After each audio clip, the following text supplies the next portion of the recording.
اعوذ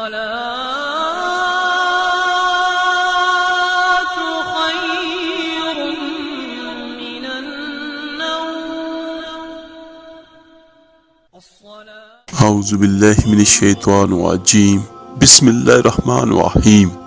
السلام علیکم ورحمۃ اللہ وبرکاتہ۔ میرے عزیز بھائیو بہنوں اور بچوں، سبھی نماز کی پابندی ضرور کیا کریں۔ نماز اللہ کی رحمت کو لینے کا بہت بہترین ذریعہ ہے۔ جب آپ نماز پڑھتے ہیں تو بہت ساری حاجتیں آپ کی اللہ تعالیٰ پوری کر دیتا ہے، اور جب نماز کے بعد آپ دعا مانگتے ہیں تو وہ کچھ بھی اللہ تعالیٰ آپ کو عطا کر دیتا ہے جو آپ کے مقدر میں نہیں ہوتا۔ اللہ کے حضور جب بندہ عزت سے سر اپنا جھکا دیتا ہے تو اللہ کی رحمتیں بندوں پر نازل ہوتی ہیں۔ ایک روایت میں آتا ہے، میرے آقا کریم صلی اللہ علیہ وآلہ وسلم نے فرمایا، جب بندہ نماز کے لیے کھڑا ہوتا ہے، ابھی اس نے سجدے میں جانا ہوتا ہے، ابھی وہ صرف قیام ہی کرتا ہے، تو اللہ تعالیٰ فرماتا ہے، میرے بندے کے گناہ اس کے جسم سے نکال کر ایک سمت کر دو کہ میرا بندہ اس حالت کے اندر میرے حضور حاضر ہو کہ وہ گناہوں سے پاک اور صاف ہو۔ میرے آقا کریم صلی اللہ علیہ وآلہ وسلم نے فرمایا، پھر اس کے سارے گناہ اس کے جسم سے اتار کے ایک سمت میں رکھ دیے جاتے ہیں، اور بندہ مصلی پہ اللہ تعالیٰ کی حمد و توصیف بیان کرتا ہے، بندہ رکوع کرتا ہے اور سجدے کرتا ہے، اور جب بندہ سلام پھیر کے نماز ختم کرتا ہے اور اس کے بعد جب وہ دعا کرتا ہے اور جانے لگتا ہے تو پھر فرشتے عرض کرتے ہیں اللہ سے، مالک یہ جو گناہ اتار کے ایک سائیڈ پہ رکھے ہیں یہ دوبارہ اس کو دے دے۔ تو سبحان اللہ، میرا اللہ کریم فرماتا ہے، جس کی جھولی سے گناہ نکال لیے پھر اس کی جھولی میں نہیں ڈالنے۔ اور ایک روایت کے لفظ ہیں، میرے آقا کریم صلی اللہ علیہ وآلہ وسلم نے ارشاد فرمایا، جب کوئی بندہ نماز کے لیے کھڑا ہوتا ہے تو اس کے گناہ اس کے کندھوں کے اوپر آ جاتے ہیں اور اس کے سر کے اوپر گناہ آ جاتے ہیں۔ جب وہ بندہ رکوع میں جاتا ہے تو کندھوں والے گناہ گر جاتے ہیں، اور جب بندہ سجدے میں سر رکھتا ہے تو اللہ تعالیٰ اس کے سارے گناہوں کو ختم کر دیتا ہے اور وہ بالکل پاک اور صاف ہو جاتا ہے۔ حضرت سلیمان فارسی رضی اللہ تعالیٰ عنہ ایک درخت کے نیچے کھڑے تھے۔ آپ نے درخت کی شاخ کو پکڑ کے جنبش دی، موسم خزاں تھا، درخت کی شاخ کے سارے زرد پتے گر گئے۔ ایک صحابی ان کے پاس کھڑے تھے، ان سے وہ کہنے لگے، عثمان تم نے مجھے پوچھا نہیں کہ میں نے درخت کی شاخ کو یوں کیوں ہلایا؟ تو انہوں نے کہا، اچھا پھر آپ بتا دیں کہ درخت کی شاخ کو یوں کیوں ہلایا؟ تو وہ کہنے لگے، ایک دن میں اور چند صحابہ حضور صلی اللہ علیہ وآلہ وسلم کے ساتھ جا رہے تھے، راستے میں ایک درخت آیا، اس کے نیچے حضور کھڑے ہوئے، حضور نے اس طرح درخت کی شاخ کو پکڑ کے ہلایا، یوں پتے جھڑ گئے، ہم اس منظر کو دیکھتے رہے۔ حضور صلی اللہ علیہ وآلہ وسلم نے فرمایا، سلیمان فارسی تم نے مجھے پوچھا نہیں کہ میں نے اس درخت کی شاخ کو کیوں ہلایا ہے؟ تو میں نے عرض کی، حضور آپ بتائیں کہ آپ نے کیوں ہلایا ہے؟ تو فرمایا میرے آقا کریم نے کہ سلیمان جس طرح اس درخت کی شاخ کو ہلایا گیا اور سارے پتے جھڑ گئے، جب کوئی بندہ سجدے میں سر رکھتا ہے، نماز پڑھتا ہے، اس کے سارے گناہ دھل جاتے ہیں اور وہ پاک اور صاف ہو جاتا ہے۔ سبحان اللہ۔ اور ایک دن فرمایا میرے آقا کریم نے، اگر کوئی بندہ جس کے گھر کے سامنے سے نہر گزرتی ہو اور وہ دن میں 5 مرتبہ اس نہر کے اندر غسل کرے تو بتاؤ اس کے بدن کے اوپر کوئی میل کچیل رہ جائے گی؟ تو عرض کی صحابہ نے نہیں۔ تو فرمایا میرے آقا کریم نے، جو 5 نمازیں پڑھتا ہے اسی طرح اس کے بدن کے اوپر گناہوں کا میل نہیں رہتا۔ فرمایا میرے آقا کریم نے الصلاۃ معراج المومنین، نماز مومنوں کا معراج ہے۔ اور فرمایا میرے آقا کریم نے کہ نماز دین کا ستون ہے۔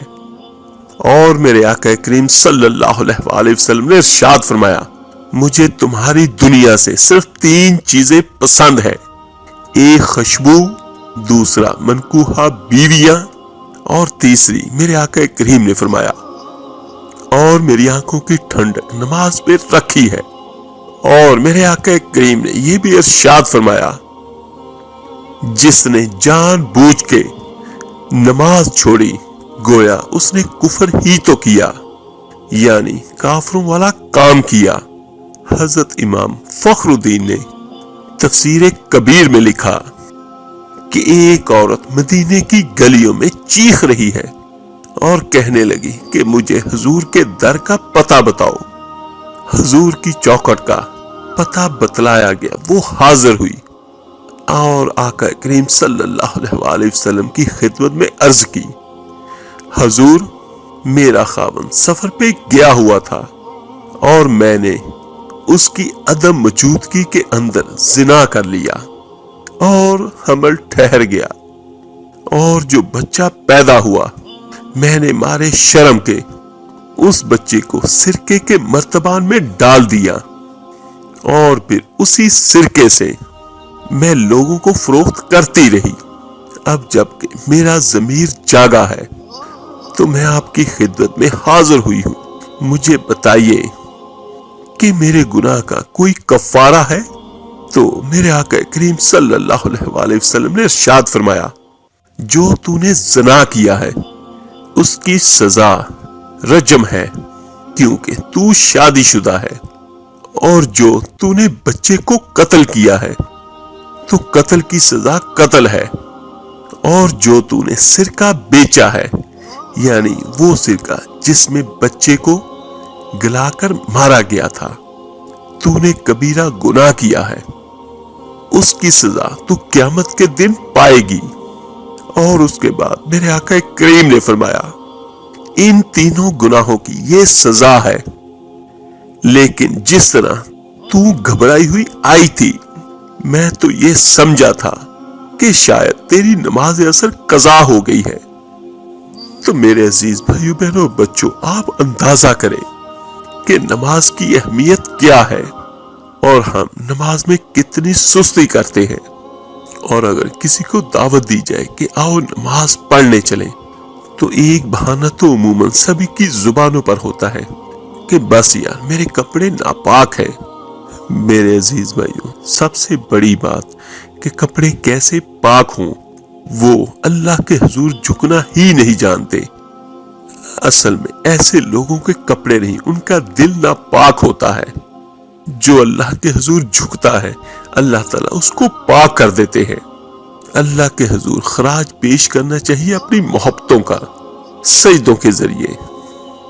جب بندہ سجدوں میں سر رکھتا ہے تو اللہ تعالیٰ فرشتوں میں فخر کرتا ہے کہ دیکھو میرے بندے کو کہ بالآخر میرے حضور ہی جھکا ہے۔ کتنے گناہ کیے اس نے، کتنے جرم کیے اس نے، لیکن بالآخر میرے حضور ہی آیا اور اپنے گناہوں کی معافی مانگتا ہے۔ اور میرا اللہ کریم فرماتا ہے فرشتوں گواہ ہو جاؤ، میں نے اس بندے کی مغفرت فرما دی۔ سبحان اللہ۔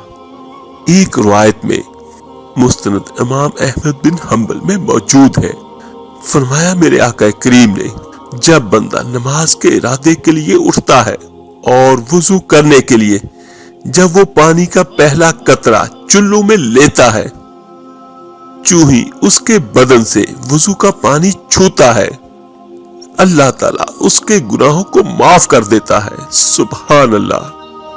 تو میرے عزیز بھائیو بہنوں اور بچوں، جس نماز کے لیے اٹھے اور وضو کریں اور پانی چھوتے ہی گناہ اللہ تعالیٰ معاف کر دے، تو اگر اس نماز کا اعلیٰ درجہ سجدہ کر دیا جائے تو پھر دیکھیں میرے اللہ کریم کی کتنی رحمتیں نازل ہوں گی۔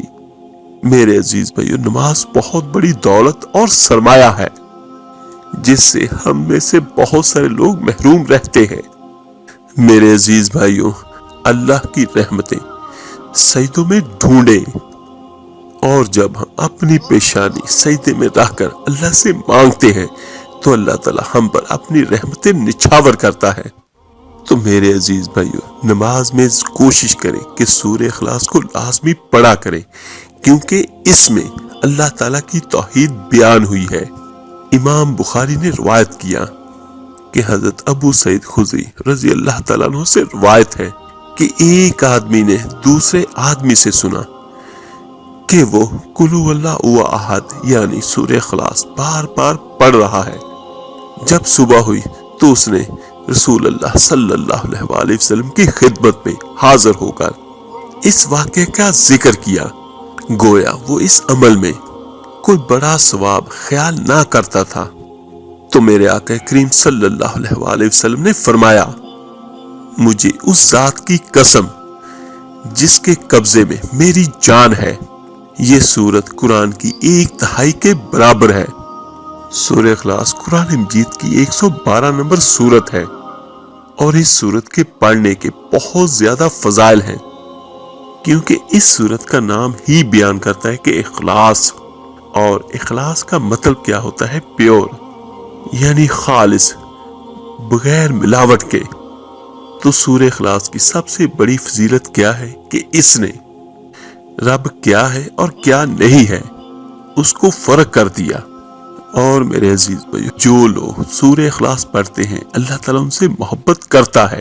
یہ صحیح مسلم کی روایت ہے، حدیث نمبر 1347۔ اما عائشہ رضی اللہ تعالیٰ عنہ فرماتی ہیں کہ اللہ کے رسول صلی اللہ علیہ وآلہ وسلم نے ایک شخص کی قیادت میں لشکر بھیجا۔ وہ صاحب جب بھی نماز پڑھاتے تو اپنی قرأت میں سورہ اخلاص پر ختم کرتے، یعنی اگر انہوں نے ایک سورت پڑھی تو دوسری سورت آخر میں سورہ اخلاص پڑھی، یعنی آخر میں سورہ اخلاص ہی ہوتی۔ جب وہ واپس آئے تو لوگوں نے کہا، یا رسول اللہ صلی اللہ علیہ وآلہ وسلم، یہ صاحب کرتے کیا تھے کہ ہر نماز کے آخر میں سورہ اخلاص پڑھا کرتے تھے؟ تو اس پہ میرے آقا کریم صلی اللہ علیہ وآلہ وسلم نے کہا کہ اس سے دریافت کرو یہ ایسا کیوں کرتا ہے۔ لوگوں نے جب اس سے دریافت کیا، اس صحابی رسول سے، تو اس نے جواب دیا، یہ سورت رحمان کی صفت بیان کرتی ہے۔ قل هو اللہ احد، کہہ دو کہ وہ اللہ ایک ہے، اللہ الصمد، اللہ بے نیاز ہے، لم یلد ولم یولد، وہ کسی سے پیدا نہیں ہوا اور اس کے کوئی ماں باپ نہیں ہے، یعنی نہ اس نے کسی کو پیدا کیا اور نہ وہ کسی سے پیدا ہوا، نہ ہی اللہ کے ماں باپ ہیں، نہ بیوی ہے، نہ بچے ہیں۔ وَلَمْ يَكُنْ لَهُ كُفُوًا أَحَدٌ، اور اس جیسا دوسرا کوئی نہیں ہے۔ تو وہ کہنے لگے کہ یہ سورت رب رحمان کی صفت بیان کرتی ہے، چونکہ اس میں رحمان کی صفت ہے اس لیے میں اس کو پڑھتا ہوں، اور میں اس کو پڑھتا بھی ہوں اور پسند بھی کرتا ہوں۔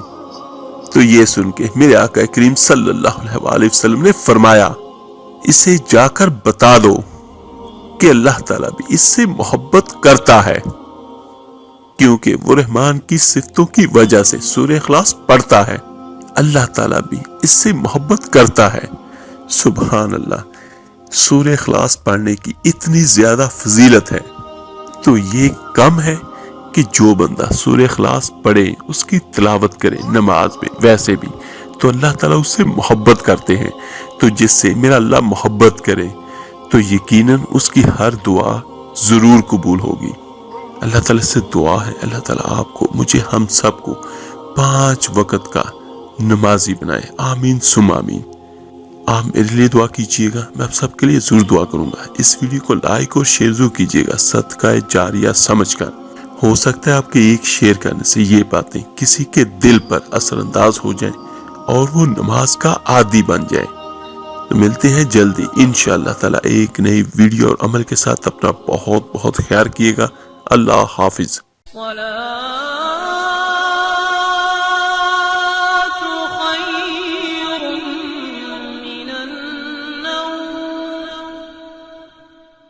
الصلاة